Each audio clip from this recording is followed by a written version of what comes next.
no era solo leche en polvo, era una promesa de supervivencia. Y esa promesa reescribió la forma en que millones de madres confiaban en su propio cuerpo, porque Nestlé no vendía nutrición, vendía certeza, vendía la idea de que la ciencia podía superar a la naturaleza, que un producto envasado era más seguro que lo que el cuerpo produce por sí solo. Imagina a una madre agotada, un recién nacido que llora, una ciudad donde el agua nunca es del todo segura. Entonces llega esa caja, limpia, sellada, con una etiqueta que habla de vitaminas, minerales y crecimiento garantizado, y dejas de hacer preguntas. Así es como se construye el verdadero poder, no con la fuerza, no con el ruido, sino con la duda. Cuando alguien te convence de que no eres suficiente, se vuelve indispensable. Y cuando se vuelve indispensable, te gobierna sin que te des cuenta. Nestlé fue uno de los primeros imperios globales en comprenderlo. No bastaba con producir, tenía que enseñar a las personas a desconfiar de sí mismas. Tenía que transformar la necesidad en dependencia, convirtiendo la dependencia en un acto de amor. Y para lograrlo no bastaba el producto. Se necesitaba un sistema perfecto, un sistema que dijera, sin hablar, nosotros sabemos más que tú. La ciencia está aquí, el riesgo está afuera. Esta es la parte que casi nadie ve. La confianza no nace espontáneamente cuando se trata de niños. La confianza se construye sobre el miedo. Y cuando se construye sobre el miedo, alguien decide qué miedos alimentar. Durante décadas, Nestlé transformó la maternidad en un problema por resolver. La lactancia como riesgo, la leche materna como incierta, la fórmula como solución. Si el producto era científico, la madre también parecía más moderna. Y esto golpeaba duro, porque la ansiedad era real. Miedo a que el bebé no creciera lo suficiente. Miedo a no estar a la altura. Miedo a tomar la decisión equivocada en un momento en que cada decisión parece irreversible. En ese clima, la promesa de un producto científico valía más que la nutrición misma. Pero hay una verdad que siempre llega después. Si quieres crear dependencia, debes entrar en el momento más vulnerable. Y el momento más vulnerable no es el hambre, es el amor mezclado con el miedo. Detrás de la caja existía una maquinaria más grande que el producto. Una maquinaria hecha de hospitales, médicos, campañas, regalos, capacitación. Una maquinaria que no vendía leche, vendía autoridad, un pacto silencioso. Nosotros sabemos, tú síguenos. Este pacto no se trata solo de un continente.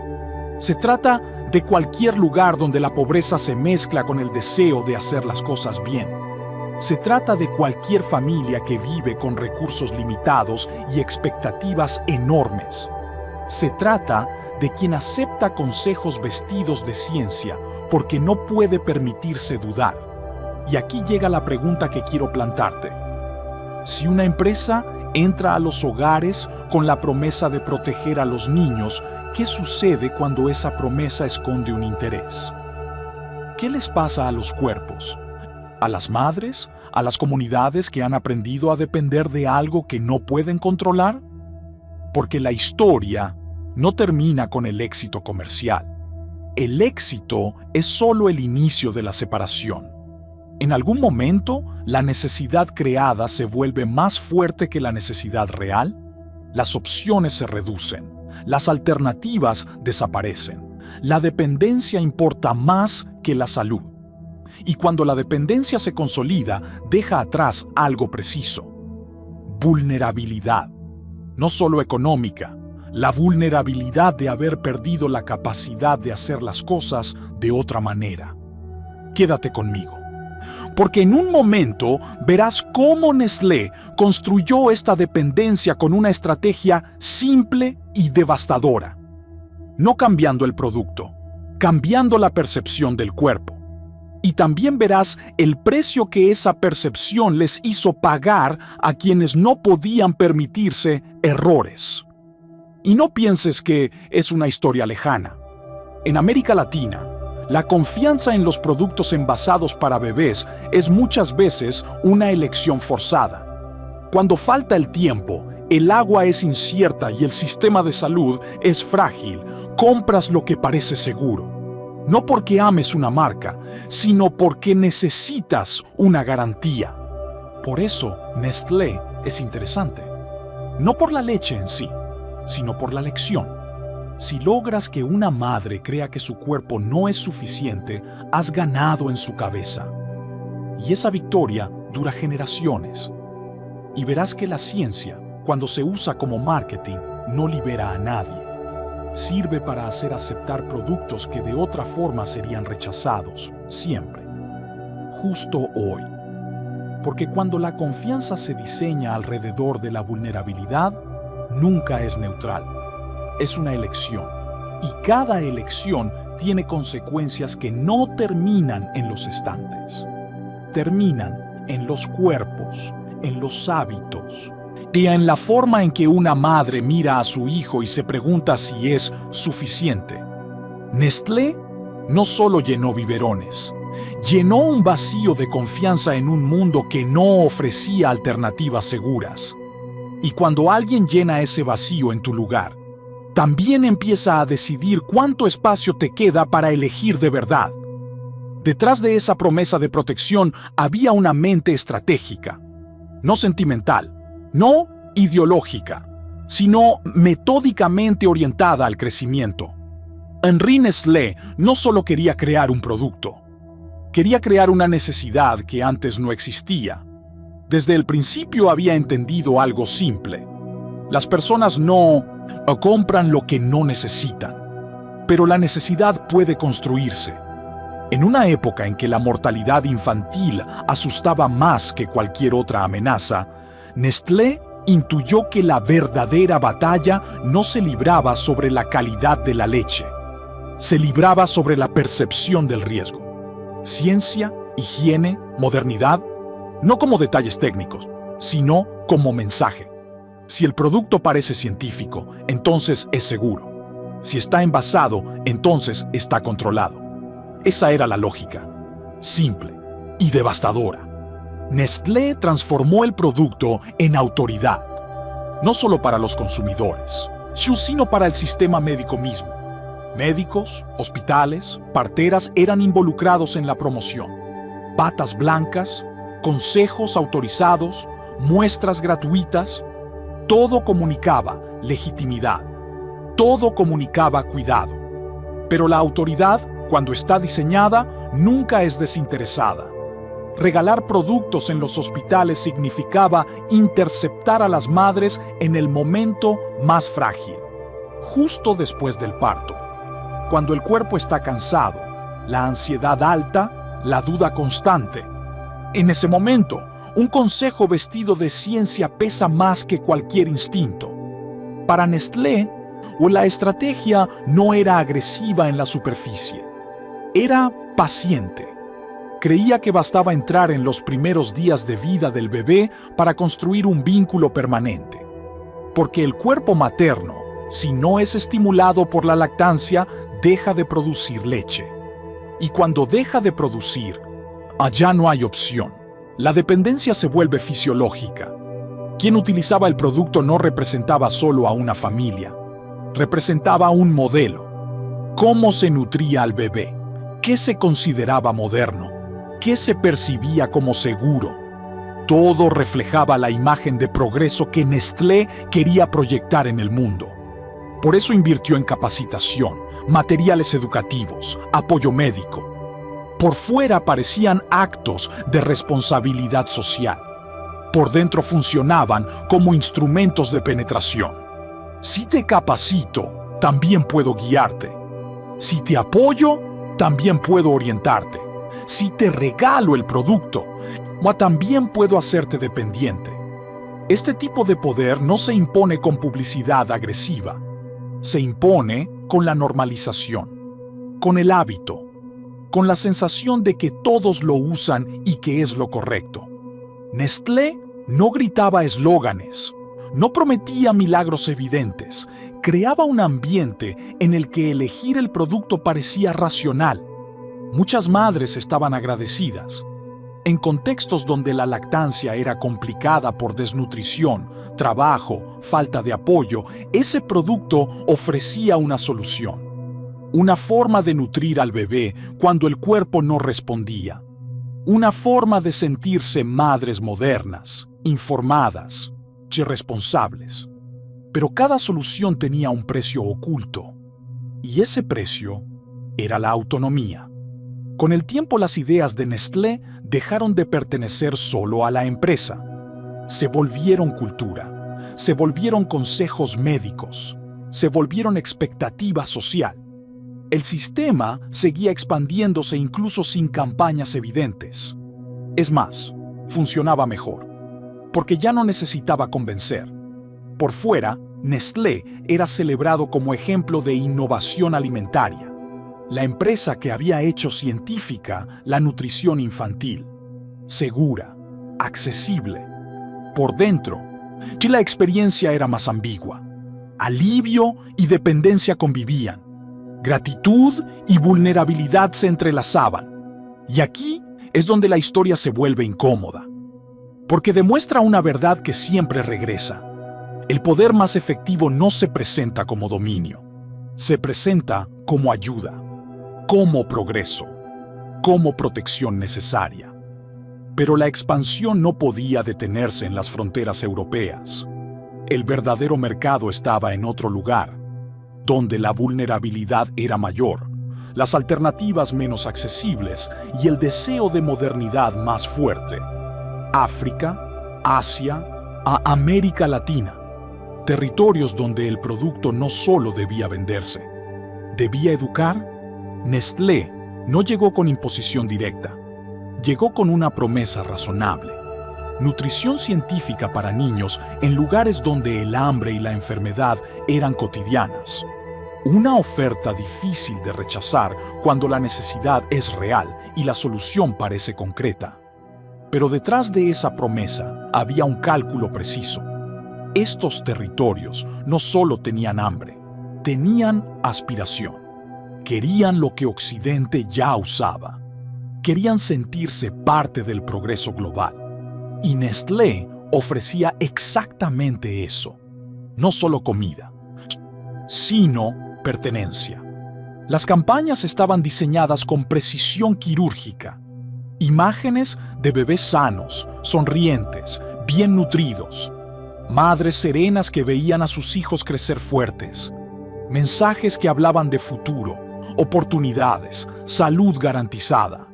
Ninguna mención a los riesgos ligados al agua contaminada necesaria para preparar la leche. Ninguna referencia al costo prohibitivo para familias pobres. Lo que funcionaba en los países ricos se replicaba en los países pobres, pero con una diferencia fundamental. En los países ricos, el agua limpia estaba garantizada. En los países pobres, no. Sin embargo, el producto se promocionaba con la misma intensidad, como si el contexto no importara. Los hospitales se convirtieron en puestos de avanzada estratégicos. Enfermeras vestidas como representantes de Nestlé distribuían muestras gratuitas a las madres recién paridas. No enfermeras verdaderas, promotoras entrenadas para parecer profesionales de la salud. Batas blancas, tono tranquilizador, consejos que sonaban médicos pero eran puro marketing. El regalo inicial creaba dependencia inmediata. Las madres usaban la leche gratuita durante los primeros días. Su cuerpo, no estimulado por la lactancia, ya dejaba de producir. Cuando las muestras se acababan, ya no había alternativa. Tenían que comprar. En ese punto, el precio se volvía irrelevante. Ya no era una elección, era supervivencia. Esta estrategia tenía un nombre técnico dentro de la empresa: penetración del mercado. Por fuera tenía otro nombre: dependencia inducida. Las consecuencias eran previsibles. Las familias pobres empezaron a diluir excesivamente la leche para que durara más. Bebés desnutridos, aún usando el producto. Infecciones gastrointestinales debido al agua contaminada usada para preparar los biberones. Mortalidad infantil que, en algunos lugares, aumentaba en vez de disminuir.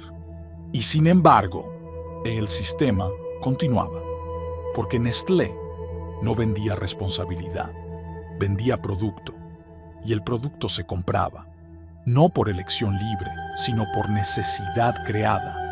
En América Latina, esta dinámica golpeaba particularmente duro.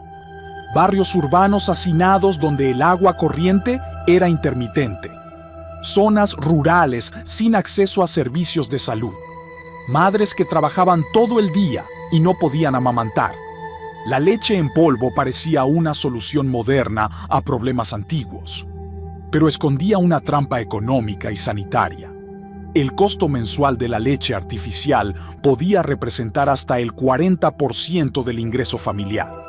Esto significaba menos comida para el resto de la familia, menos medicinas, menos seguridad. La decisión de nutrir a un bebé con fórmula se convertía en una decisión que empobrecía a toda la familia. Pero para entonces, dejar de hacerlo era imposible. El cuerpo materno ya no producía leche. El bebé se había acostumbrado al biberón. No había vuelta atrás. La dependencia era total. Nestlé sabía todo esto, no por ignorancia de los datos, sino por elección estratégica. El mercado global valía miles de millones. Las críticas parecían ruido manejable. Y mientras los gobiernos no intervinieran con regulaciones severas, no había razón para detenerse. Esto no es teoría, es documentación histórica. Informes internos demuestran que la empresa era consciente de los riesgos sanitarios en los países pobres, pero consideraba esos riesgos secundarios frente al crecimiento del mercado. El cinismo no estaba en el producto en sí, estaba en la forma en que se promocionaba. Vender leche en polvo a quien tiene agua limpia y recursos económicos es comercio. Vender leche en polvo a quien no tiene ni agua limpia ni dinero suficiente, haciéndola pasar como la mejor opción frente a la lactancia, es depredación. Y la depredación funciona cuando se disfraza de ayuda, cuando usa el lenguaje de la ciencia para ocultar el interés económico, cuando convence a las víctimas de que el problema son ellas, no el sistema. Porque a una madre que ve a su hijo desnutrido no se le dice que la leche está demasiado diluida o que el agua está contaminada. Se le dice que quizás no la prepara correctamente. La culpa siempre se desliza hacia abajo, nunca hacia quien creó las condiciones para el fracaso. En muchas comunidades latinoamericanas, la llegada de la leche artificial coincidió con el declive de la lactancia como práctica cultural. Abuelas que ya no podían transmitir conocimientos. Madres que se avergonzaban de amamantar en público porque parecía atrasado. Hospitales que no apoyaban la lactancia porque tenían acuerdos comerciales con Nestlé. No fue casualidad. Fue un proyecto. Un proyecto que transformó una necesidad temporal en dependencia permanente. Y cuando la dependencia es permanente, el poder se vuelve estructural. El sistema global de Nestlé no se basaba en la calidad superior del producto, se basaba en la erosión de las alternativas, hacer que la lactancia fuera difícil, estigmatizada, socialmente inaceptable, hacer que la leche artificial fuera normal, moderna, deseable, y luego dejar que la fisiología y la economía hicieran el resto. Y verás que la ciencia, cuando se usa como marketing, no libera a nadie. Sirve para hacer aceptar productos que de otra forma serían rechazados. Siempre. Justo hoy. Porque cuando la confianza se diseña alrededor de la vulnerabilidad, nunca es neutral. Es una elección. Y cada elección tiene consecuencias que no terminan en los estantes. Terminan en los cuerpos, en los hábitos, o en la forma en que una madre mira a su hijo y se pregunta si es suficiente. Nestlé no solo llenó biberones, llenó un vacío de confianza en un mundo que no ofrecía alternativas seguras. Y cuando alguien llena ese vacío en tu lugar, también empieza a decidir cuánto espacio te queda para elegir de verdad. Detrás de esa promesa de protección había una mente estratégica, no sentimental, no ideológica, sino metódicamente orientada al crecimiento. Henri Nestlé no solo quería crear un producto, quería crear una necesidad que antes no existía. Desde el principio había entendido algo simple. Las personas no compran lo que no necesitan, pero la necesidad puede construirse. En una época en que la mortalidad infantil asustaba más que cualquier otra amenaza, Nestlé intuyó que la verdadera batalla no se libraba sobre la calidad de la leche. Se libraba sobre la percepción del riesgo. Ciencia, higiene, modernidad, no como detalles técnicos, sino como mensaje. Si el producto parece científico, entonces es seguro. Si está envasado, entonces está controlado. Esa era la lógica, simple y devastadora. Nestlé transformó el producto en autoridad, no solo para los consumidores, sino para el sistema médico mismo. Médicos, hospitales, parteras eran involucrados en la promoción. Batas blancas, consejos autorizados, muestras gratuitas, todo comunicaba legitimidad, todo comunicaba cuidado. Pero la autoridad, cuando está diseñada, nunca es desinteresada. Regalar productos en los hospitales significaba interceptar a las madres en el momento más frágil, justo después del parto, cuando el cuerpo está cansado, la ansiedad alta, la duda constante. En ese momento, un consejo vestido de ciencia pesa más que cualquier instinto. Para Nestlé, la estrategia no era agresiva en la superficie. Era paciente. Creía que bastaba entrar en los primeros días de vida del bebé para construir un vínculo permanente. Porque el cuerpo materno, si no es estimulado por la lactancia, deja de producir leche.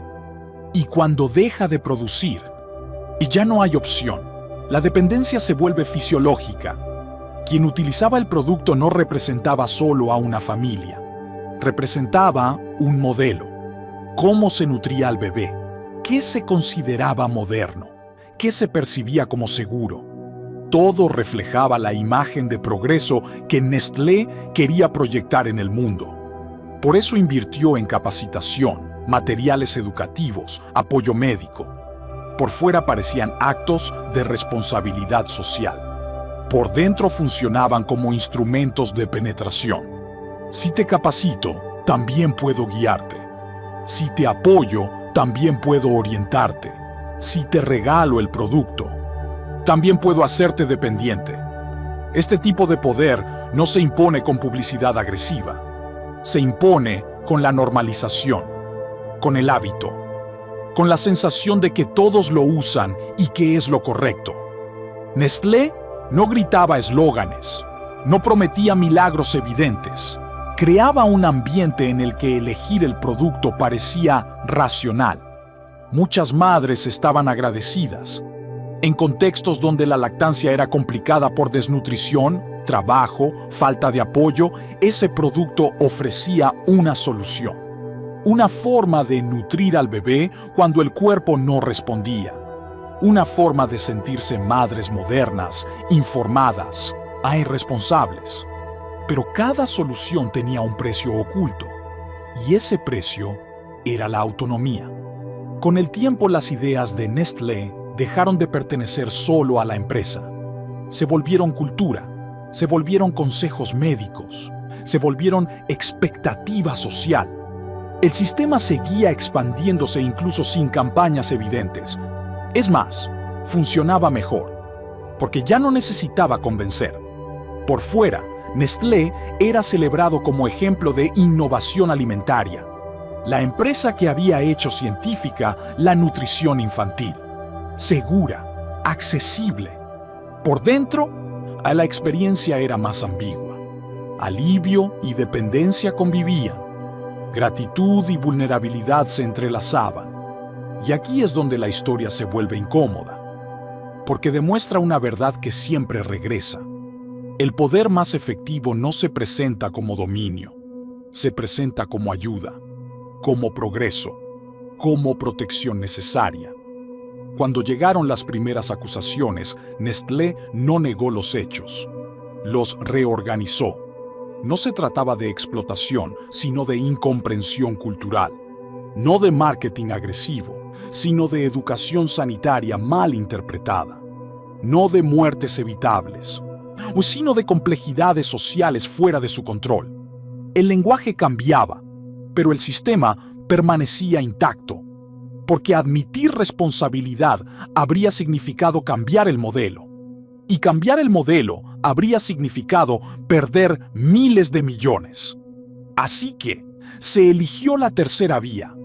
Reconocer vagamente problemas genéricos, prometer mejoras futuras, continuar exactamente igual que antes. Las campañas de boicot empezaron en los años 70. Organizaciones internacionales, grupos de consumidores, profesionales de la salud denunciaban públicamente las prácticas de Nestlé. Documentos, testimonios, datos sobre mortalidad infantil. Todo salía a la luz. Pero sacar a la luz nunca es suficiente cuando el sistema tiene raíces profundas. Nestlé respondió con una estrategia en dos tiempos. Públicamente, declaraciones de compromiso ético y responsabilidad social. Privadamente, a lobbies agresivos para evitar regulaciones vinculantes. La Organización Mundial de la Salud empezó a trabajar en un código internacional para la comercialización de sucedáneos de la leche materna. Un conjunto de reglas mínimas para proteger a las madres y los bebés de la presión comercial. Prohibición de publicidad directa. Prohibición de muestras gratuitas en los hospitales. Prohibición de promotoras disfrazadas de personal sanitario. Nestlé combatió cada punto. No abiertamente contra la salud de los niños, por supuesto, sino contra lo que definían como restricciones excesivas a la libertad comercial. El mensaje era claro. Proteger las ganancias era más urgente que proteger a los recién nacidos. En 1981 se adoptó el Código Internacional. 108 países votaron a favor. Solo uno votó en contra. Estados Unidos, donde Nestlé había invertido masivamente en lobby. Un voto que lo decía todo sobre la capacidad de una empresa para influir en decisiones que afectaban la vida de millones de niños. Pero incluso con el código aprobado, y la implementación seguía siendo voluntaria en la mayoría de los países.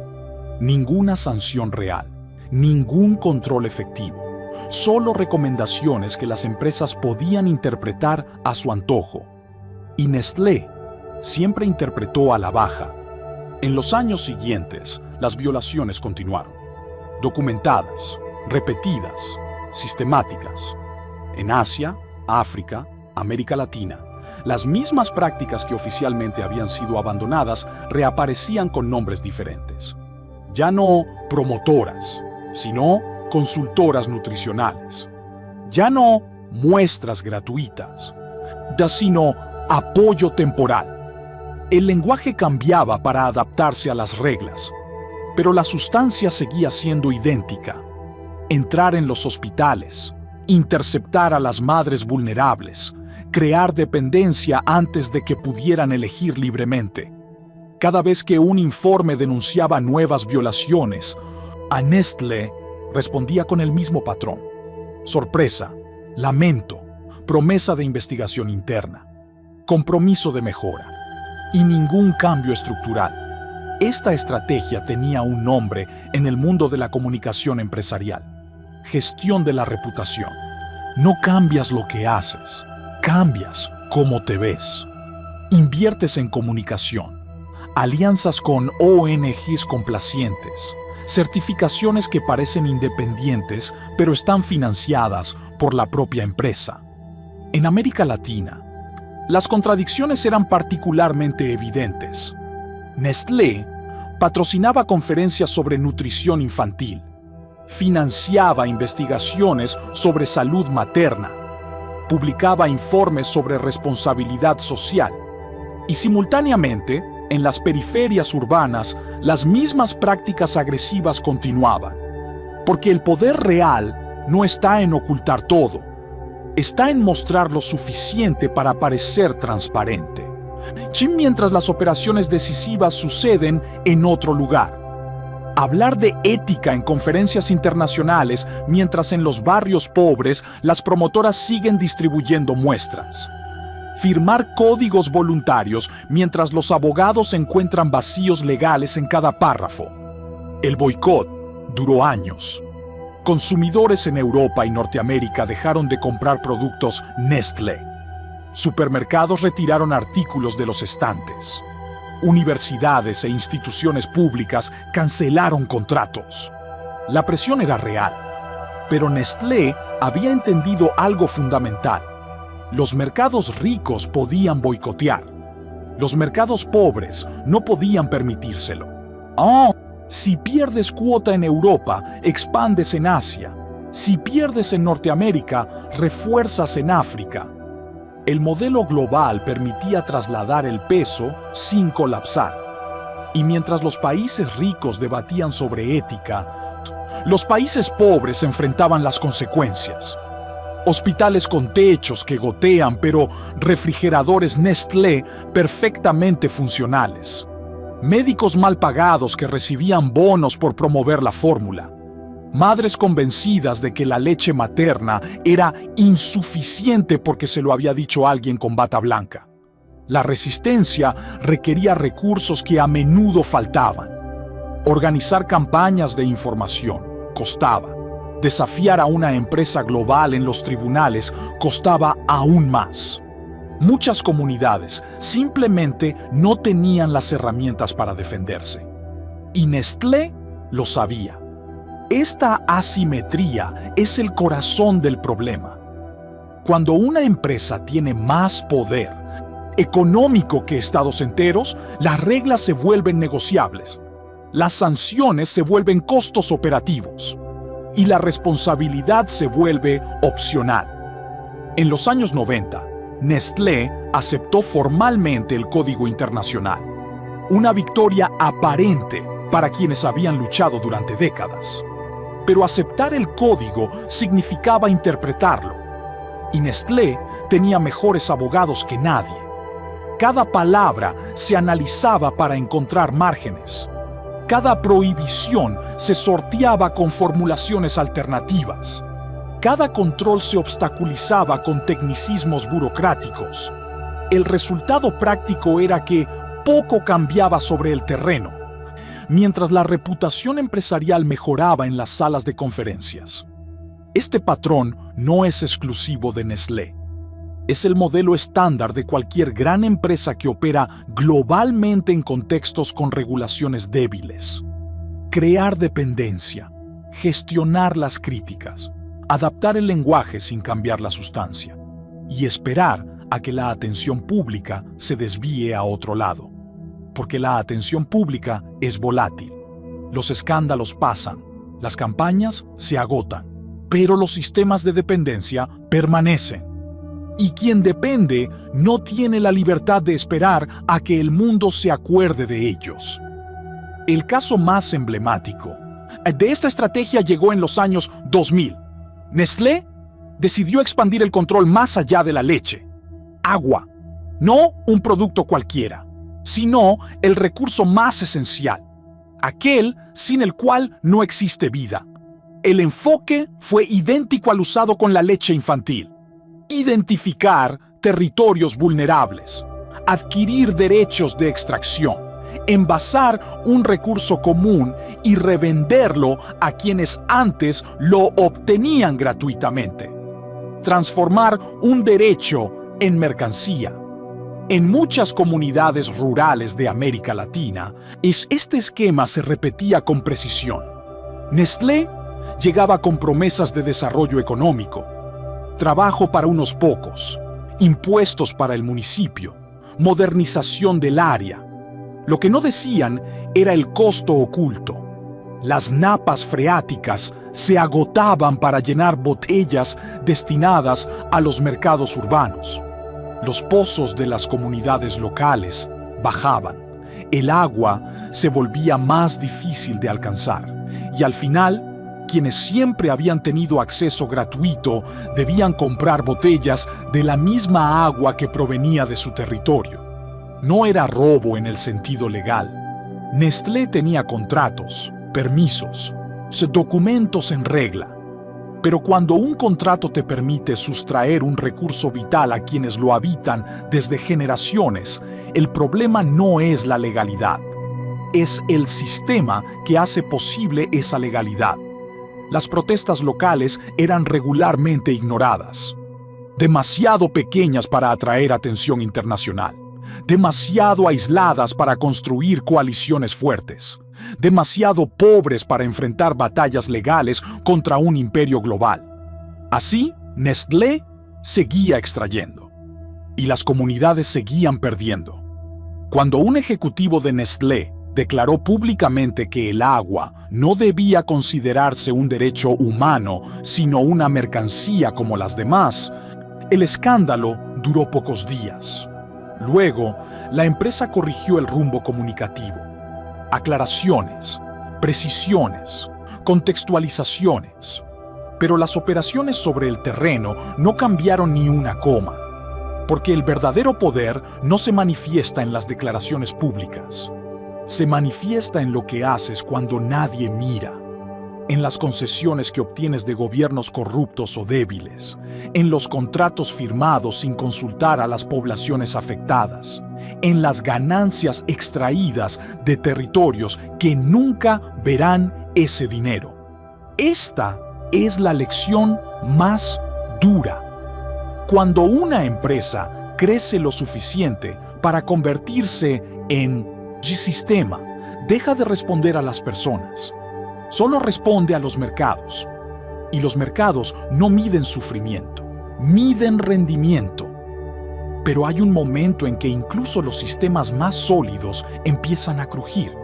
No por un colapso repentino, no por una sola crisis, sino por acumulación de contradicciones que se vuelven demasiado evidentes para ser ignoradas.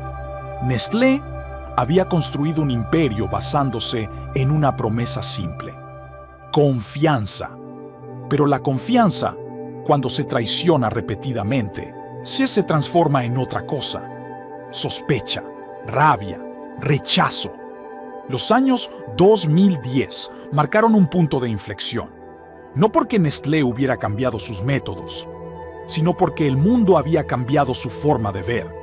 Internet hacía la información más accesible. Las comunidades podían organizarse más allá de las fronteras nacionales. Los escándalos ya no morían después de unos días de noticias. El caso del trabajo infantil en la cadena del cacao explotó con una fuerza que Nestlé no esperaba. No era una novedad. Las denuncias existían desde hacía décadas. Pero esta vez el público ya no aceptó justificaciones. Las imágenes de niños trabajando en las plantaciones para producir chocolate destinado a otros niños en los países ricos eran demasiado claras, demasiado insostenibles. Nestlé respondió con el esquema habitual: declaraciones de compromiso, programas de certificación, alianzas con ONGs, promesas de cadenas de suministro éticas para fechas precisas.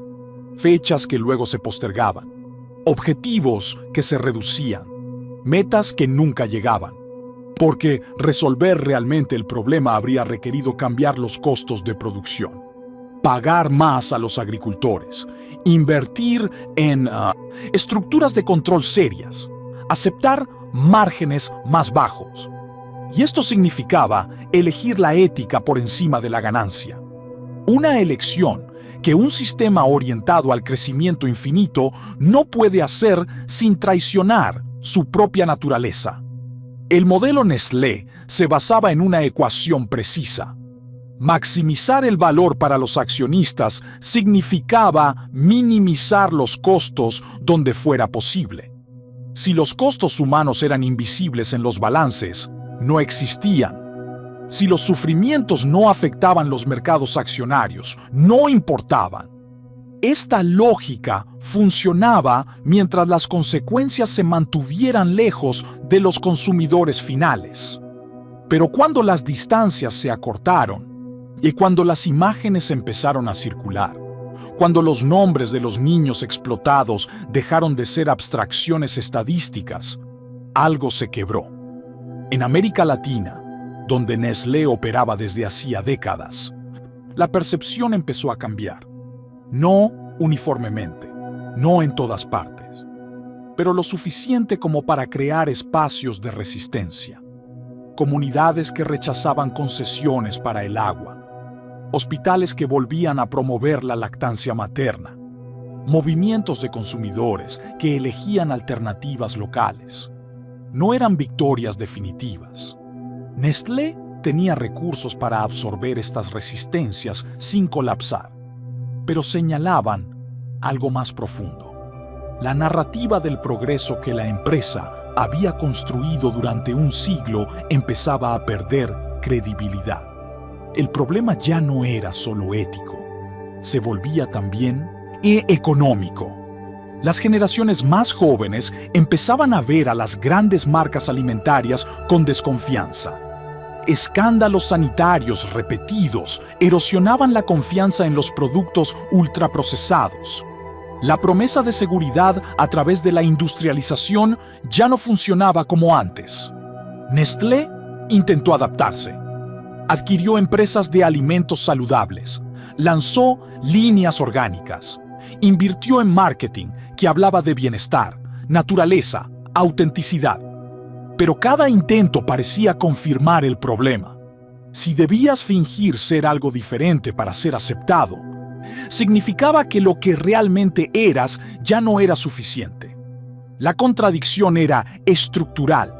Una empresa construida para crecer infinitamente no puede volverse sostenible sin dejar de ser ella misma. Porque la sostenibilidad requiere límites, requiere renuncias, requiere aceptar que no todo puede ser mercantilizado. Y un sistema basado en la mercantilización total no puede aceptar límites sin implosionar. Los escándalos seguían acumulándose.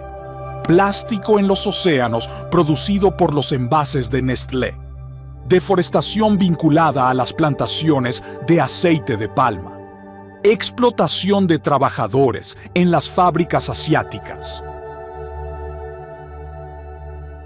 O cada nuevo caso confirmaba un patrón. La ganancia antes que todo. Siempre. Nestlé no era una excepción en el panorama industrial global. Era simplemente más grande, más visible, más estudiada.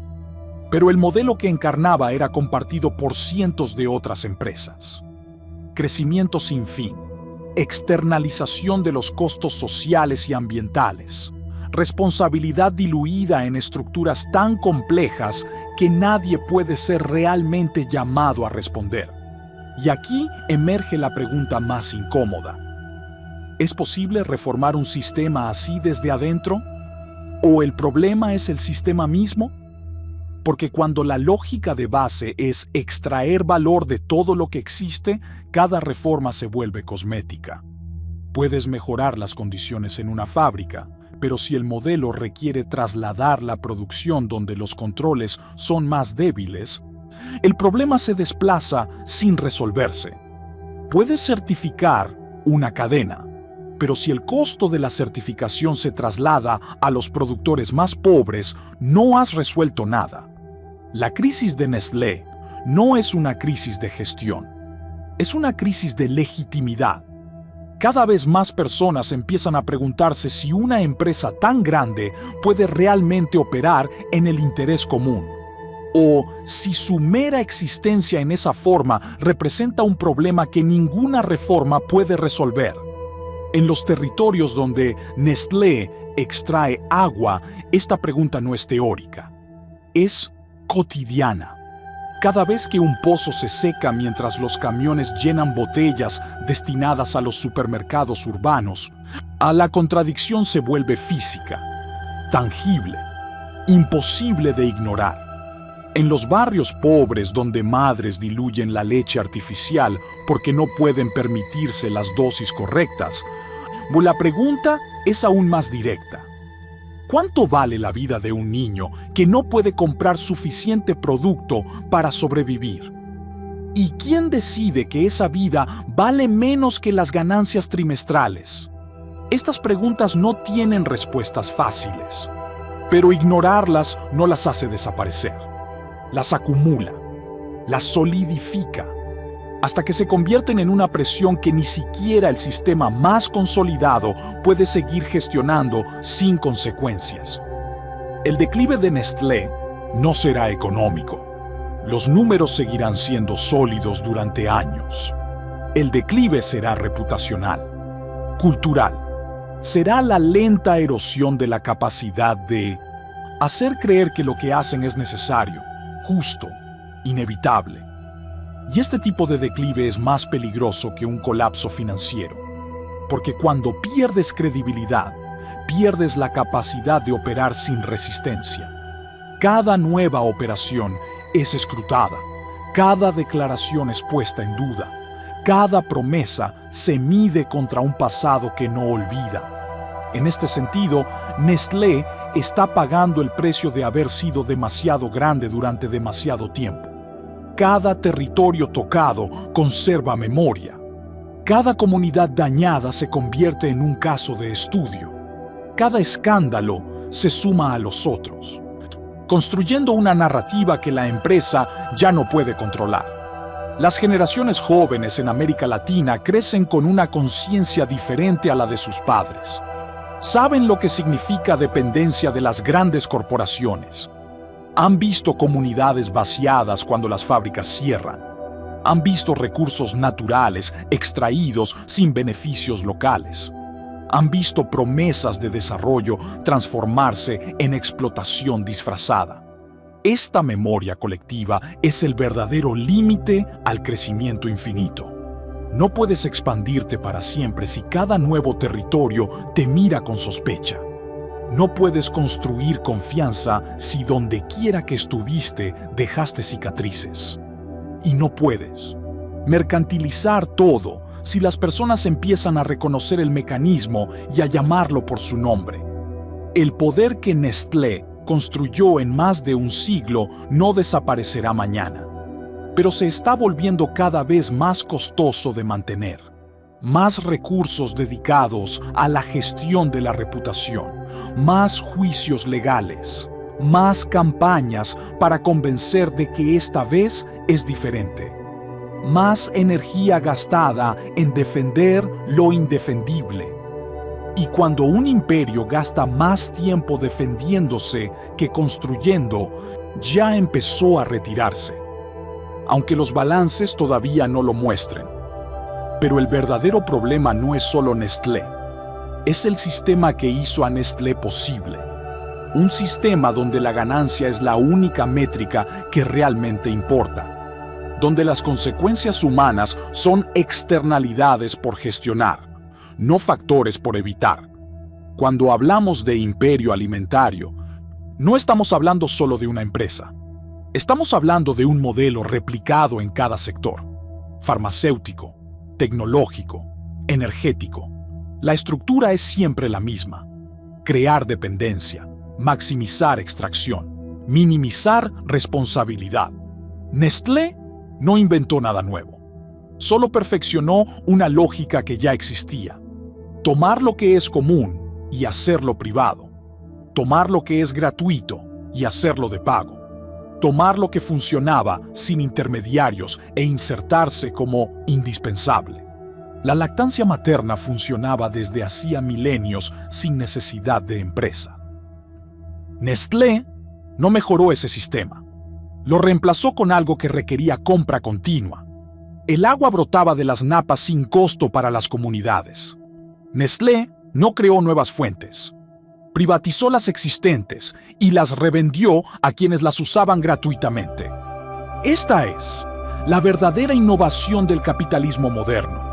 No crear valor donde no lo había, sino interceptar valor que ya existía y hacerlo pasar por un sistema que extrae ganancia. Y cada vez que este mecanismo se repite, o alguien pierde autonomía, pierde la capacidad de sostenerse sin depender de alguien más, pierde el control sobre recursos que antes gestionaba directamente. Y esta pérdida nunca es compensada por los beneficios prometidos, porque los beneficios siempre son temporales. Trabajo que dura mientras le conviene a la empresa. Desarrollo que se concentra donde sirve a la producción, no a la comunidad. Modernidad que solo significa adaptarse a los ritmos impuestos por otros. Pero la pérdida es permanente. Cuando una madre deja de amamantar porque le dijeron que la leche artificial es mejor, aún no puede volver atrás fácilmente. Cuando una comunidad pierde el acceso directo al agua, no puede volver a vivir como antes. Cuando un territorio se vuelve dependiente de un único gran empleador, ya no puede elegir libremente. Y este es el verdadero poder. No controlar lo que las personas hacen, sino controlar las condiciones que hacen posible hacer algo diferente. Nestlé entendió temprano que no era necesario dominar por la fuerza. Bastaba con hacer las alternativas tan difíciles que elegir su producto se volviera racional. No impones la leche artificial, haces que la lactancia sea complicada, estigmatizada, incompatible con el trabajo. No impones el agua embotellada, agotas las napas y luego ofreces la solución. Esto es depredación silenciosa. No necesita violencia visible. Trabaja a través de estructuras legales, contratos firmados, decisiones que parecen voluntarias. Pero la voluntariedad desaparece cuando no existen alternativas reales. En América Latina, este esquema es particularmente reconocible porque se ha repetido con cada recurso disponible. Tierra, minerales, bosques, agua. Cada vez el mismo guión. Llega quien tiene capital, obtiene concesiones de los gobiernos, extrae valor, deja consecuencias. Y cuando las comunidades protestan, si se les dice que sin esa presencia estarían peor. ¿Pero peor respecto a qué? Respecto a un sistema que primero destruyó las alternativas y luego se presentó como única solución. Esta es la trampa. Te convencen de que depender de ellos es progreso, que resistir es atraso, que defender recursos comunes es egoísmo local contra el bien global. Sin embargo, el bien global nunca se distribuye equitativamente. Las ganancias van hacia los mercados accionarios. Los costos quedan en los territorios. Y cuando la empresa decide que ese territorio ya no es conveniente, se va, dejando atrás plantas abandonadas, napas comprometidas, economías dependientes que colapsan. Nestlé ha hecho esto en decenas de lugares, no por maldad individual, sino por lógica sistémica. Cuando tu objetivo es crecer siempre, cada lugar es temporal, cada comunidad es reemplazable, cada recurso es solo un número en un balance que debe crecer trimestre tras trimestre. Y aquí emerge la verdadera pregunta. ¿Podemos seguir aceptando que la comida, el agua, los recursos esenciales sean gestionados por entidades cuya única obligación es hacia accionistas lejanos? Porque cuando pones la ganancia en el centro, todo lo demás se vuelve negociable. La salud, el ambiente, la dignidad, no por decisión malvada, sino por necesidad estructural. Una empresa que pone la ética por encima de la ganancia es castigada por el mercado. Pierde valor, es adquirida es reemplazada por quien está dispuesto a ir más allá. Entonces, el problema no es convencer a Nestlé de ser más ética. Es cambiar las reglas que premian a quien no lo es. Mientras el sistema valore solo el crecimiento será lo único que obtendremos, incluso cuando ese crecimiento nos mate. Hay alternativa, siempre, pero requieren reconocer que el modelo dominante no es inevitable. Es una elección que puede ser discutida, contestada, cambiada. Comunidades que gestionan colectivamente los recursos hídricos funcionan mejor que las concesiones privadas. Programas públicos de apoyo a la lactancia reducen la mortalidad infantil más efectivamente que la fórmula. Economías locales diversificadas resisten mejor las crisis que economías dependientes de una sola gran empresa. Estos no son sueños utópicos, son datos. Experiencias documentadas, alternativas que funcionan cuando no son sofocadas por el poder de las corporaciones. Pero para protegerlas se necesita reconocer que la batalla no es contra una empresa, es contra un sistema que permite a cualquier empresa comportarse así sin consecuencias reales. Y cambiar ese sistema requiere más que boicots individuales. Requiere organización, política, leyes que pongan límites infranqueables. Requiere decir no solo a los productos, sino al modelo mismo. Y aceptar que decir no significa renunciar a la promesa de comodidad infinita que ese modelo ofrece. Porque la comodidad nunca fue gratuita. Alguien, en algún lugar, siempre pagó el precio. Trabajadores explotados en fábricas que nunca veremos. Niños en las plantaciones de cacao que nunca conocerán el sabor del chocolate que producen. Comunidades que pierden el agua mientras nosotros compramos botellas. El sistema funciona manteniendo estas conexiones invisibles. Si viéramos realmente el costo humano detrás de cada producto en el estante, muchas elecciones se volverían imposibles. Pero la distancia protege la conciencia. Y las empresas invierten miles de millones para mantener esa distancia intacta. Marketing que muestra familias felices, naturaleza prístina, sonrisas de niños sanos. Nunca las fábricas donde se produce, nunca las plantaciones donde se cosecha, nunca los territorios donde se extrae. La imagen siempre es limpia porque la realidad permanece oculta. Esta separación no es accidental. Está diseñada.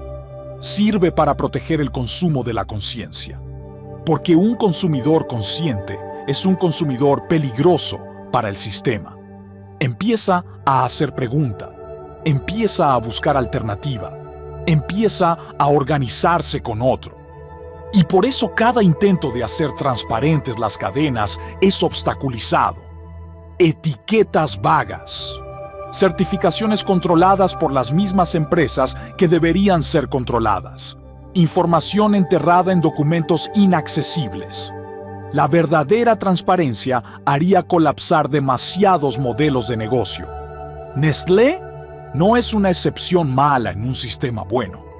Es un ejemplo perfecto de cómo funciona el sistema cuando funciona bien. Según sus reglas, Nestlé hizo todo correctamente. Maximizó ganancias, expandió mercados, creó valor para los accionistas. El problema es que esas reglas están equivocadas.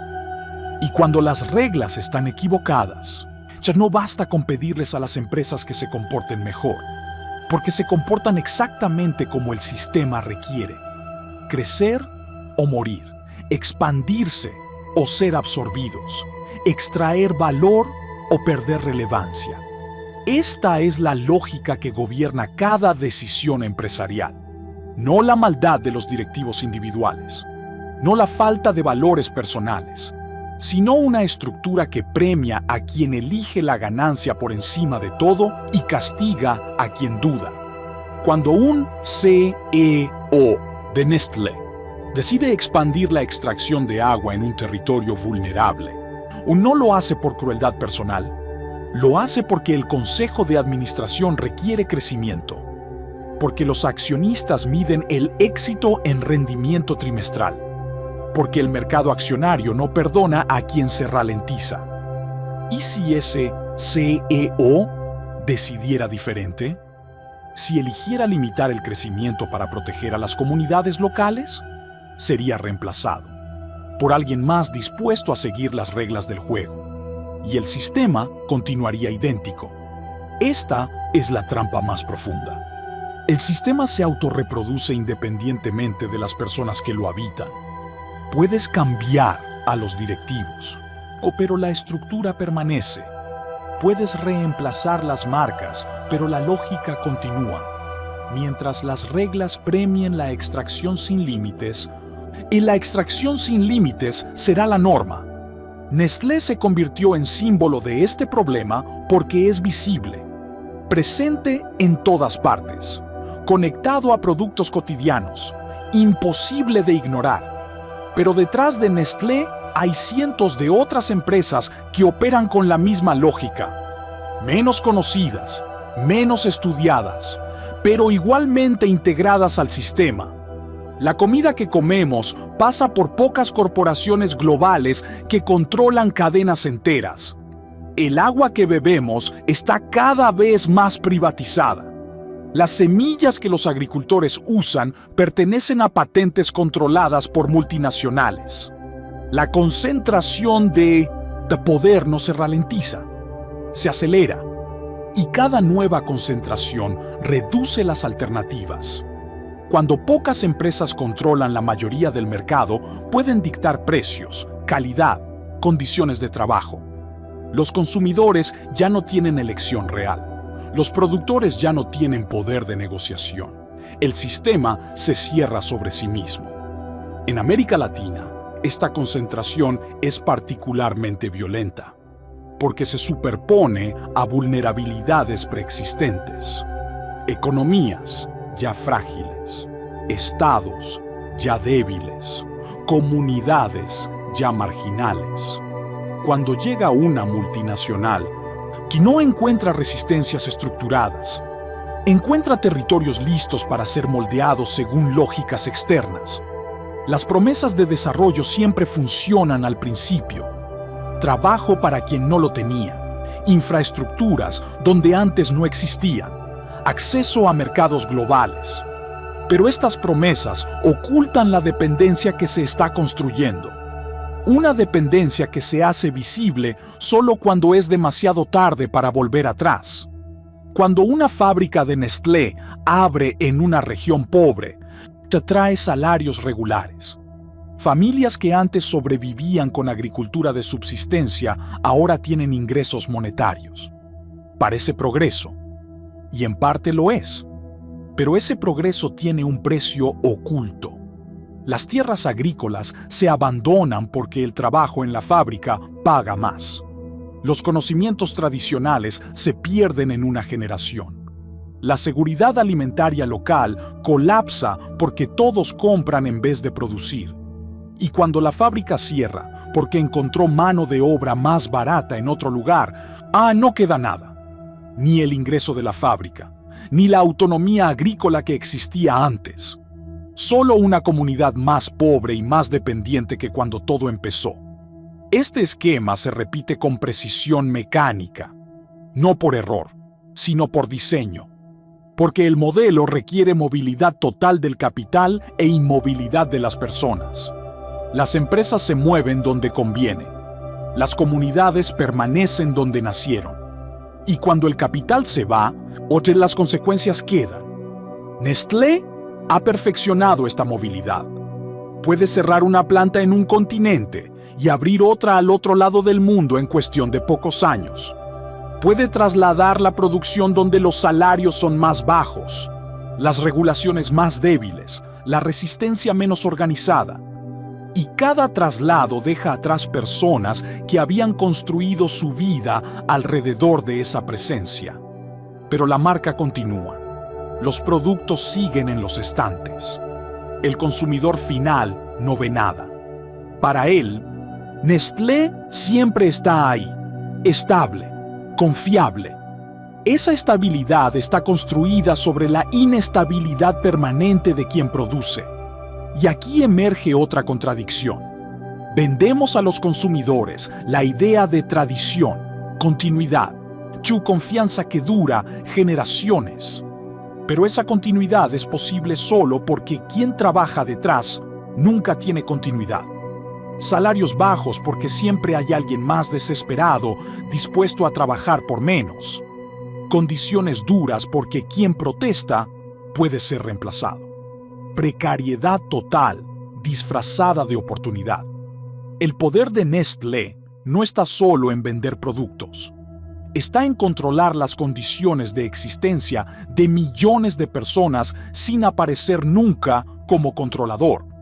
Pareces libre de elegir si trabajas para ellos, pero cuando todas las alternativas han sido destruidas, esa libertad es solo formal. Pareces libre de comprar o no sus productos, pero cuando han creado dependencia fisiológica en el caso de la leche artificial o han agotado las fuentes de agua gratuitas, esa libertad es ilusoria.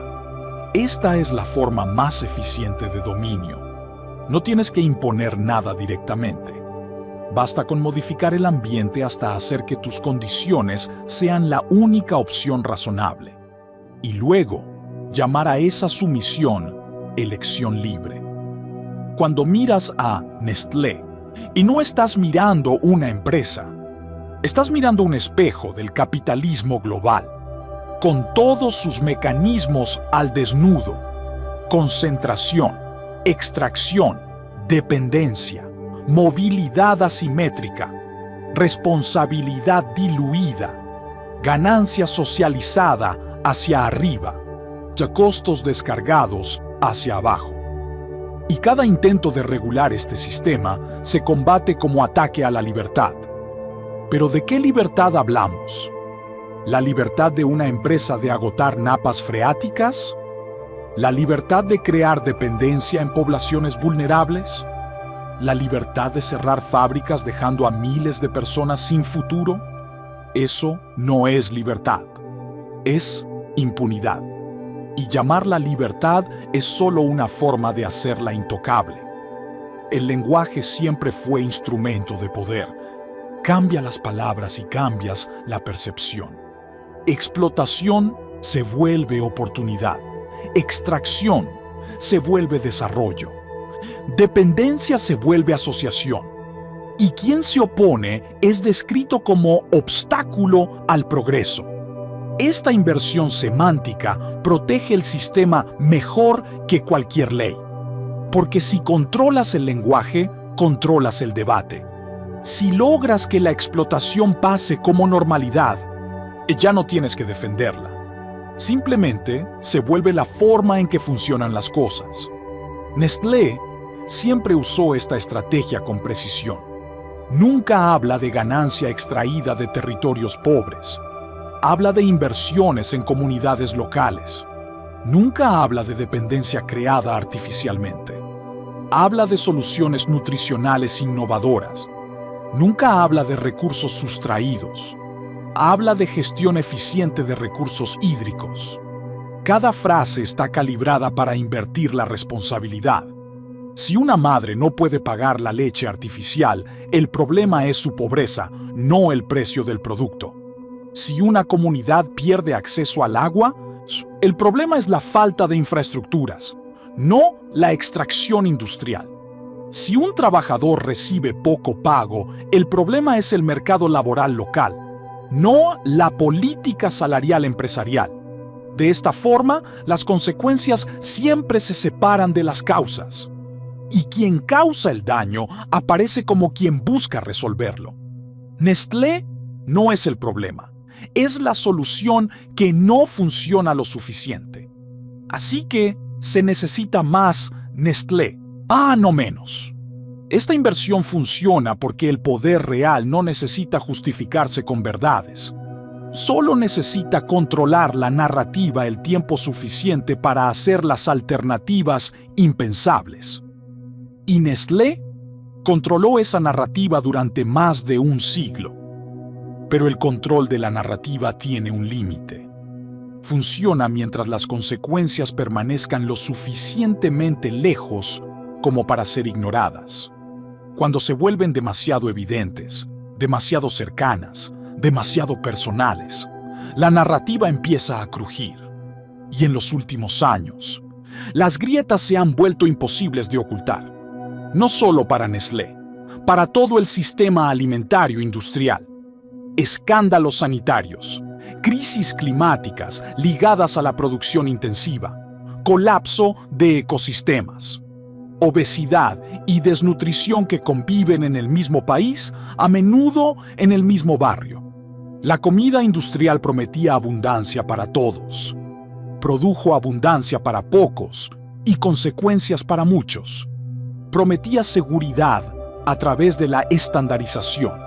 Produjo vulnerabilidad a través de la dependencia. Prometía progreso a través de la eficiencia. Produjo desertificación de saberes, territorios, su autonomías. Nestlé es parte de este fracaso colectivo. No el único responsable, pero uno de los protagonistas. Y como todos los protagonistas de sistemas en crisis, se busca adaptarse sin cambiar realmente. Las estrategias recientes son previsibles. Adquirir pequeñas marcas que parecen éticas para absorber la demanda de alternativas. Lanzar líneas sostenibles que cuestan más, pero cambian poco en la sustancia. Invertir en comunicación que habla de responsabilidad mientras las operaciones centrales permanecen idénticas. Esto es greenwashing en su forma más sofisticada. No negar los problemas, reconocerlos vagamente, prometer mejoras graduales y seguir haciendo ganancias enormes exactamente como antes. El público es tranquilizado con palabras. Los inversores son tranquilizados con números. Y los dos mensajes nunca deben encontrarse. A los consumidores se les habla de futuro sostenible. A los accionistas se les garantiza crecimiento continuo, como si las dos cosas fueran compatibles. Pero no lo son. No en un planeta finito. No con recursos limitados. No cuando el crecimiento infinito requiere extracción infinita de sistemas que no pueden regenerarse lo suficientemente rápido. Esta contradicción se está volviendo evidente incluso para quien prefería no verla. Sequías cada vez más frecuentes muestran qué significa agotar napas para llenar botellas. Crisis sanitarias infantiles muestran qué significa reemplazar la lactancia con fórmulas inadecuadas. Colapsos económicos locales muestran qué significa depender de un único gran empleador. En América Latina, donde muchas de estas consecuencias se concentran, la conciencia crece. No uniformemente, no en todas partes, pero lo suficiente como para crear resistencias organizadas. Comunidades indígenas que defienden territorios de la extracción. Movimientos urbanos que promueven la lactancia contra el marketing agresivo. Cooperativas locales que construyen economías alternativas. Estas resistencias no son románticas, son pragmáticas, nacidas de la necesidad de sobrevivir cuando el sistema global deja de funcionar para ti. Nacidas de la comprensión de que esperar a que las corporaciones cambien por sí solas es ilusorio, porque las corporaciones no cambian por bondad. Cambian solo cuando el costo de no cambiar supera el costo de cambiar. Y mientras las ganancias sigan altas y las consecuencias puedan descargarse en otros, ese momento nunca llega. Se necesita presión externa. Regulaciones vinculantes, boicots organizados, alternativas concretas que sustraigan cuotas de mercado, narrativas públicas que desenmascaren las operaciones reales detrás de las campañas de imagen. Pero sobre todo, se necesita una cosa: dejar de creer que estos gigantes son indispensables, porque no lo son. Nestlé no inventó la comida, no inventó el agua, no inventó la nutrición infantil. Solo interceptó necesidades reales y las transformó en dependencias comerciales. Y lo que fue construido puede ser deconstruido. No fácilmente, no rápidamente, pero es posible. Cuando suficientes personas deciden que el precio de la comodidad se ha vuelto insostenible, el sistema Nestlé funciona porque millones de pequeñas elecciones cotidianas lo alimentan. Cada compra, cada biberón llenado con fórmula, cada botella de agua comprada, cada decisión de conveniencia que acepta la narrativa empresarial sin cuestionarla. Cambiar esas elecciones individualmente no basta, pero crea el espacio para cambios estructurales. Cuando suficientes madres vuelven a amamantar, las ganancias de la leche artificial bajan. Cuando suficientes comunidades defienden el agua pública, las concesiones privadas se vuelven más difíciles. Cuando suficientes consumidores eligen alternativas locales, el poder de los gigantes se debilita. No es una solución completa. Se necesita mucho más. Se necesita política que limite el poder de las corporaciones. Se necesita redistribución que reduzca la vulnerabilidad que las corporaciones explotan. Se necesita reconstruir sistemas locales que el modelo global ha destruido. Pero todo esto se vuelve posible solo cuando dejamos de ver el sistema actual como inevitable. Cuando reconocemos que es una construcción y que las construcciones pueden repensarse.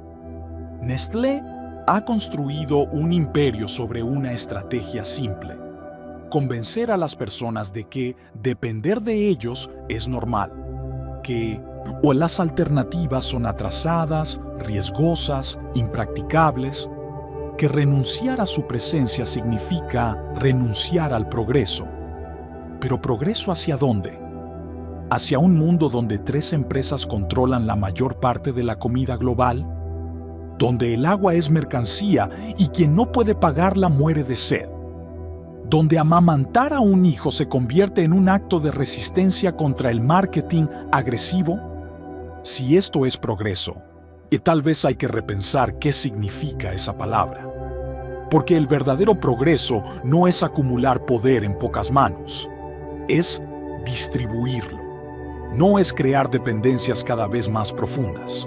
Es construir autonomías cada vez más fuertes. No es extraer valor de territorios y comunidades. Es permitir que esos territorios y comunidades prosperen según lógicas propias. Nestlé representa lo opuesto a todo esto. Y mientras siga existiendo en su forma actual, seguirá produciendo las mismas consecuencias. Porque un sistema construido para extraer no puede de repente empezar a devolver. Puede solo ralentizar la extracción, hacerla menos visible, pero no detenerla. La pregunta entonces se vuelve práctica, no filosófica. ¿Qué se hace concretamente cuando el sistema que te gobierna es más grande que tú? Cuando Nestlé controla estantes, hospitales, fuentes de agua e incluso el lenguaje con el que discutimos sobre comida y nutrición? La respuesta no es simple, pero siempre empieza desde un punto preciso: reconocer el mecanismo, ver cómo funciona la máquina en vez de limitarse a sufrirla. Porque todo sistema, por muy poderoso que sea, tiene vulnerabilidades. La vulnerabilidad de Nestlé es la misma de todos los gigantes. Depende de ti más de lo que tú dependes de ellos. Parece lo contrario, y esta inversión perceptiva es su poder principal. Pero al final, son los consumidores quienes compran, los trabajadores quienes producen, las comunidades quienes proporcionan recursos. Sin ellos, Nestlé es solo una marca vacía. El problema es que esta dependencia recíproca es asimétrica. Nestlé puede reemplazar consumidores, trabajadores, territorios. Las personas individuales tienen menos margen de maniobra, pero colectivamente, el poder se invierte. Y esto asusta a toda corporación más que cualquier regulación. Organización. Esta es la palabra que el sistema teme. Consumidores organizados que boicotean productos específicos hasta obtener cambios concretos. Trabajadores organizados que rechazan condiciones inaceptables y detienen la producción. Comunidades organizadas que defienden recursos comunes e impiden concesiones depredadoras. Cada vez que la organización supera un umbral crítico, el sistema se ve obligado a reaccionar. No por ética, no por convicción, sino por cálculo. Cuando el costo de la resistencia supera el costo de la concesión, las empresas ceden, lentamente, mínimamente, pero ceden. La historia de Nestlé está llena de estos momentos. El Código Internacional de Comercialización de Sucedáneos de la Leche Materna no nació por iluminación empresarial. Nació de años de campañas, boicots, presión pública insostenible. Las concesiones sobre prácticas laborales en algunas fábricas no llegaron espontáneamente. Llegaron después de huelgas, denuncias, ya cobertura mediática que dañaba la marca. Cada pequeño avance fue arrancado, nunca regalado. Y esto enseña algo fundamental. El cambio no llega pidiendo amablemente. Llega haciendo que el status quo sea más costoso que el cambio. En América Latina, esta lección es particularmente clara. Las victorias contra las multinacionales siempre llegaron cuando comunidades locales unieron fuerzas con movimientos internacionales. Cuando la información local se conectó con la presión global. Cuando las resistencias aisladas se convirtieron en red. Proyectos de extracción hídrica bloqueados por movilizaciones populares. Hospitales públicos que restauraron políticas pro lactancia después de campañas de concientización. Cooperativas locales que reconquistaron cuotas de mercado construyendo alternativas concretas. Estos no son casos aislados de suerte, son ejemplos de estrategia. Identificar el punto de presión. Organizarse alrededor de eso. Mantener la presión hasta obtener resultados medibles. Pero también se necesitan narrativas alternativas. Porque Nestlé no solo vende productos, vende una historia. La historia del progreso a través de la industrialización, de la seguridad a través de la estandarización, de la modernidad a través del consumo. Desmontar esa historia significa construir otra. Mostrar que autonomía no es atraso, que lo local no significa limitado, que la tradición puede coexistir con la innovación sin pasar por multinacionales. Esta contranarrativa ya existe en muchos lugares. Madres que eligen la lactancia no por ideología, sino por necesidad económica y descubren que funciona mejor que el producto industrial. Comunidades que gestionan el agua colectivamente y garantizan acceso universal sin lucro de por medio. Mercados locales que conectan productores y consumidores sin pasar por intermediarios globales. Estas experiencias deben amplificarse, no como utopías románticas, sino como alternativas pragmáticas. Funcionan, cuestan menos, generan menos dependencia y pueden replicarse. El poder de Nestlé disminuye cada vez que alguien elige de otra manera, no por castigo moral, sino por sustracción material. Cada litro de agua gestionado públicamente es un litro que no pasa por sus botellas. Cada bebé amamantado es un cliente perdido para la leche artificial. Cada cooperativa local es una cuota de mercado sustraída. Y cuando estas sustracciones se suman, cambian los balances. Y cuando cambian los balances, cambian las estrategias empresariales. No por bondad, sino por supervivencia. El punto no es destruir a Nestlé por venganza. Es redimensionar su poder hasta hacerlo compatible con el bien común. Y esto requiere leyes más fuertes, pero también culturas más conscientes. Leyes que impidan la concentración excesiva, que prohíban prácticas depredadoras en territorios vulnerables, que obliguen a transparencia real a lo largo de toda la cadena, que castiguen violaciones con sanciones que realmente duelan en los balances, pero también culturas que dejen de asociar consumo industrial con progreso, que valoren la autonomía alimentaria, que protejan recursos comunes, que reconozcan el valor de sistemas locales en vez de considerarlos siempre inferiores a los globales. Este cambio cultural es más lento que la ley, pero también es más profundo, porque cuando cambia la cultura, cambian las expectativas. Y cuando cambian las expectativas, las empresas deben adaptarse o perder relevancia.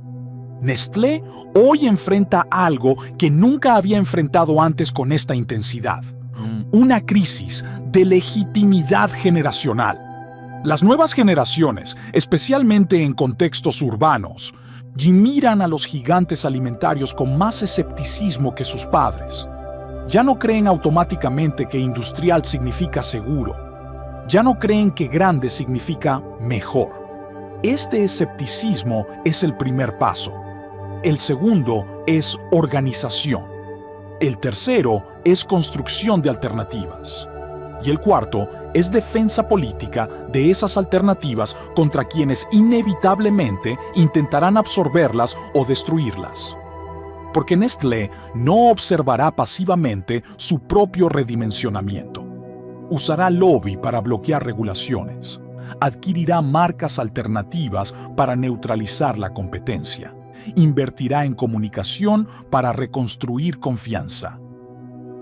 Trasladará operaciones donde la resistencia sea más débil. Cada estrategia defensiva ya ha sido probada. Cada contramovimiento ya ha sido planeado. Porque tienen recursos que los movimientos de resistencia no tienen. Pero los movimientos tienen algo que Nestlé no puede comprar: legitimidad moral construida sobre consecuencias reales. Y esa legitimidad, a largo plazo, vale más que cualquier campaña de marketing. Al final, la historia de Nestlé no es solo la historia de una empresa. Es la historia de cómo la necesidad se transforma en mercado, de cómo la vulnerabilidad se explota como oportunidad, de cómo el poder se esconde detrás de la promesa de protección. Y esta historia se repite en todas partes, no solo en la comida, no solo en el agua, sino en cada sector donde una necesidad esencial se encuentra con un sistema que gana con su satisfacción.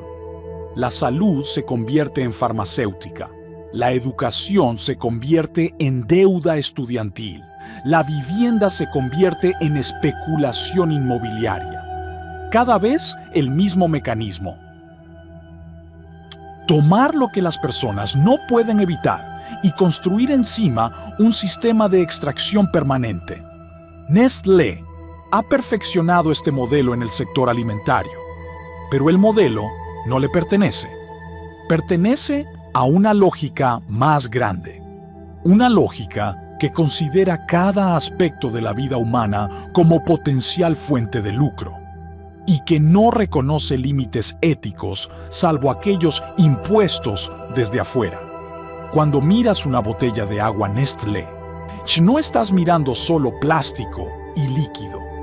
Estás mirando un sistema que ha decidido que el acceso al agua puede mediarse con un pago, que ha transformado un recurso común en propiedad privada, que ha normalizado comprar lo que brotaba gratuitamente. Cuando miras una lata de leche artificial, no estás mirando solo polvo nutricional. Estás mirando décadas de marketing que convencieron a millones de madres de que su cuerpo no es suficiente, que la naturaleza necesita ser corregida por la ciencia, que confiar en un producto industrial es más seguro que confiar en sí mismas, Y cuando miras los números del balance de Nestlé, esos miles de millones de ganancias anuales, no estás mirando solo éxito económico. Estás mirando valor extraído de territorios que nunca lo verán, de trabajadores pagados lo mínimo posible, de consumidores que pagaron más de lo necesario si el sistema hubiera sido diseñado para servir en vez de extraer. Esto no es retórica, es contabilidad. Toda ganancia excesiva es, por definición, es valor que alguien más no recibió. Alguien trabajó por menos de lo que valía su trabajo. Alguien pagó más de lo que realmente costaba producir. Alguien renunció a recursos naturales sin ser compensado adecuadamente. El sistema llama a esto eficiencia. ¿Pero eficiencia para quién? No para las madres que diluyen la leche porque no pueden pagar las dosis correctas. No para las comunidades que ven secarse los pozos. No para los trabajadores en las fábricas que producen riqueza que nunca verán. La eficiencia es solo para los accionistas. Y los accionistas son pocos. Muy pocos comparados con los miles de millones de personas tocadas por las operaciones de Nestlé. Este desequilibrio no es sostenible, no éticamente. A eso es obvio, pero tampoco prácticamente. Porque un sistema que extrae sin devolver termina por agotar lo que extrae. Acuíferos que no se regeneran lo suficientemente rápido. Ecosistemas que colapsan bajo la presión del monocultivo. Comunidades que pierden cohesión social cuando todo se mercantiliza. Nestlé ya enfrenta los límites de este modelo. No en el sentido de que esté colapsando económicamente, sino en el sentido de que cada expansión se vuelve más costosa, más contestada, más difícil de justificar incluso con el lenguaje más sofisticado. Las nuevas generaciones ya no compran la narrativa. Ellos saben demasiado. Tienen acceso a información que sus padres no tenían. Ven las conexiones que antes permanecían ocultas. Y cada vez más eligen de otra manera. No todos, no en todas partes, pero lo suficiente como para crear una tendencia. Y las tendencias, cuando se consolidan, se convierten en mercados. Y los mercados, cuando cambian de dirección, obligan incluso a los gigantes a adaptarse. Nestlé está intentando adaptarse, adquiriendo marcas éticas, lanzando líneas sostenibles, comunicando compromiso ambiental y social. Pero todo esto es adaptación de superficie. La estructura profunda permanece invariable. Y la estructura profunda es el problema, porque no puede ser sostenible y crecer infinitamente. No puede ser ético y maximizar ganancias sobre recursos vitales. No puede ser responsable y operar según lógicas que premian a quien externaliza los costos. Estas contradicciones no se resuelven con marketing. Se resuelven solo cambiando el modelo. Y cambiar el modelo significa aceptar límites. Límites al crecimiento, límites a la extracción, límites a las ganancias. Pero una empresa cotizada en bolsa no puede aceptar límites voluntariamente, porque el mercado accionario castiga a quien se frena. Entonces, los límites deben ser impuestos por leyes, por regulaciones, por presión social organizada. Y este es el punto donde la responsabilidad cambia. Ya no se trata de convencer a Nestlé de ser mejor. Se trata de construir sistemas que no permitan a ninguna empresa comportarse como Nestlé se ha comportado. Esto requiere política. Política que ponga el bien común por encima del lucro privado, que proteja recursos esenciales de la mercantilización total, que reconozca que algunas necesidades no pueden dejarse al mercado sin producir injusticias sistémicas. Agua, comida, salud, educación. Estos no son productos como los demás, son derechos. Y los derechos no se compran, se garantizan. Nestlé existe porque hemos aceptado tratar derechos como mercancías y seguirá existiendo en esta forma mientras sigamos aceptándolo. Pero no estamos obligados a aceptarlo. Podemos elegir de manera diferente, como individuos, como comunidades, como sociedades. Podemos elegir proteger la lactancia en vez de facilitar el marketing agresivo de la fórmula.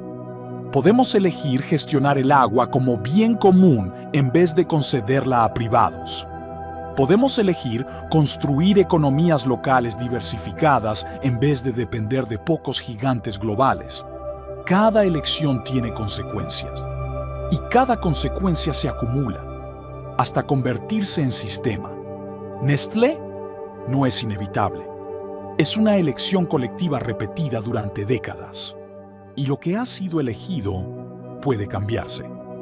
La pregunta es si queremos cambiarlo, si estamos dispuestos a renunciar a la comodidad que este sistema ofrece a cambio de mayor autonomía, si estamos dispuestos a reconstruir lo que ha sido destruido en vez de seguir dependiendo de quién lo destruyó. Porque al final, esta es la verdadera elección.